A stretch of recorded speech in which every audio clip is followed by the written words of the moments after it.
जय Shri Ram. Dictation start. देश की राजधानी दिल्ली के निजामुद्दीन मरकज में तबलीगी जमात के कार्यक्रम में शामिल हुए विदेशी जमातियों की उनके देश को वापसी फ़िलहाल संभव नहीं है। केंद्र सरकार ने ये जानकारी सुप्रीम कोर्ट में दी। केंद्र सरकार ने कहा कि इन लोगों की स्वदेश वापसी तब तक नहीं होगी जब तक उनके खिलाफ भारत में किसी भी राज्य में दर्ज आपराधिक मुकदमे की सुनवाई भारत की अदालतों में पूरी नहीं हो जाती है। कोरोना को लेकर भारत सरकार के दिशा निर्देशों और राज्य सरकारों व पुलिस के आदेश का उल्लंघन करने पर हजारों जमातियों के खिलाफ विभिन्न राज्यों में क्रिमिनल केस रजिस्टर है, जिसकी सुनवाई अदालतों में होनी बाकी है। केंद्र सरकार ने हजारों जमातियों को ब्लैक लिस्ट करके उनके वीज़ा रद्द कर दिए थे। सरकार के इस आदेश के खिलाफ विदेशी जमातियों ने सुप्रीम कोर्ट में याचिकाएं दायर की हैं।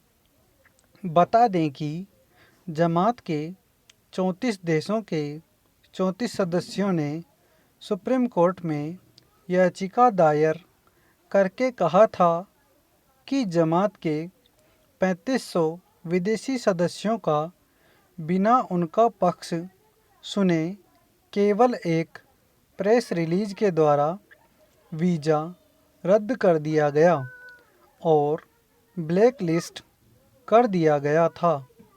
हालांकि पिछली सुनवाई के दौरान सुप्रीम कोर्ट ने भी पूछा था कि अलग अलग आदेश की बजाय केवल एक प्रेस रिलीज क्यों जारी की गई। सुनवाई के दौरान याचिका का विरोध करते हुए सॉलिसिटर जनरल ने कहा कि वीज़ा जारी करना या रद्द करना सरकार का संप्रभु फैसला है, इसमें कोर्ट दखल नहीं दे सकता है। उन्होंने कोर्ट को बताया कि प्रत्येक मामले में अलग अलग आदेश जारी किया गया था और इसकी सूचना संबंधित व्यक्ति को ईमेल के जरिए दी गई थी। सॉलिसिटर जनरल की इस दलील के बाद कोर्ट ने कहा कि उस आदेश को हाई कोर्ट में चुनौती दी जा सकती है। याचिकाकर्ताओं के तरफ से ये दलील दी गई कि वीज़ा कैंसिल करने के बाद जमात के विदेशी सदस्यों को उनके देश वापस भेजा जाना चाहिए। ब्लैक लिस्टिंग का आदेश तो तब लागू होगा जब वो दोबारा भारत आना चाहेंगे। इस पर सॉलिसिटर जनरल ने दलील दी कि उनके खिलाफ आपराधिक मामला लंबित है, ऐसे में उन्हें वापस नहीं भेजा जा सकता है। याचिकाकर्ताओं को स्वदेश भेजे जाने की मांग पर कोर्ट ने कहा कि वो स्वदेश भेजे जाने की मांग सरकार से करें, अदालत इसमें दखल नहीं देगी। ब्लैक लिस्ट किए जाने के मामले पर सुप्रीम कोर्ट 10 जुलाई को सुनवाई करेगा।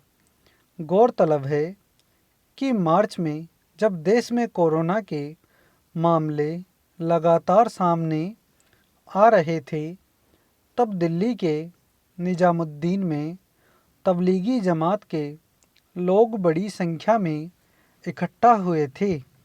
कहा गया कि उनकी वजह से अन्य लोगों में भी कोरोना वायरस बहुत ज़्यादा संख्या में फैल गया था।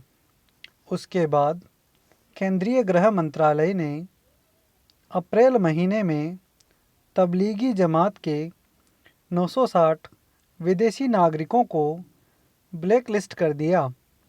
गृह मंत्रालय ने दिल्ली पुलिस और अन्य राज्यों की पुलिस से कहा था कि वह अपने अपने क्षेत्र में रह रहे विदेशी नागरिकों के खिलाफ आपदा प्रबंधन अधिनियम व विदेशी नागरिक अधिनियम के तहत कार्रवाई करें। स्टॉप। धन्यवाद।